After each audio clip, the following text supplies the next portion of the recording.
ಶ್ರೀ ಗುರು ಬಸವಲಿಂಗಾಯ ನಮಃ. ಇಂದಿನ ಜೇಡರ ದಾಸಿಮಯ್ಯರ ವಚನ ಹೀಗಿದೆ.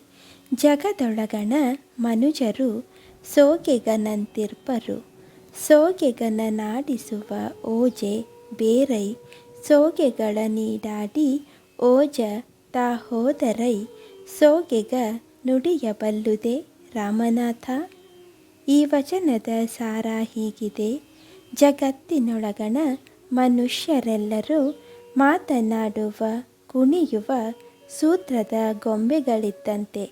ಈ ಗೊಂಬೆಗಳನ್ನು ಆಡಿಸುವ, ನುಡಿಸುವ ಸೂತ್ರಧಾರನು ತುಂಬ ಜಾಣನಾಗಿದ್ದಾನೆ.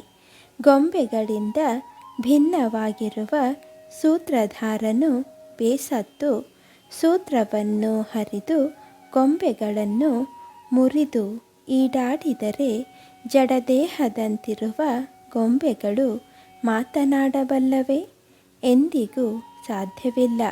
ಸೃಷ್ಟಿಯೆಲ್ಲವೂ ಭಗವಂತನ ರಂಗಮಂದಿರ ಎಂಬ ಜೇಡರ ದಾಸಿಮಯ್ಯರ ಭಾವ ಅವರ ಈ ವಚನದಲ್ಲಿ ವ್ಯಕ್ತವಾಗಿದೆ.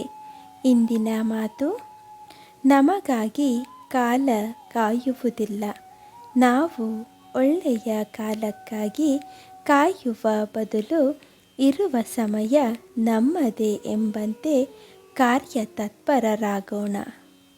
ದೂರದೃಷ್ಟಿಯ ಚಿಂತನೆ ಮತ್ತು ವಿವೇಕಯುತ ಕಾರ್ಯಚಟುವಟಿಕೆಗಳಿಂದಾಗಿ ಬದುಕು ಹಸನಾಗಿ ಸಕಾರಾತ್ಮಕವಾಗಿ ಬದಲಾಗುತ್ತದೆ. ಸುತ್ತಲ ವಾತಾವರಣವು ನಳನಳಿಸುತ್ತದೆ. ಶರಣು ಶರಣಾರ್ಥಿಗಳು.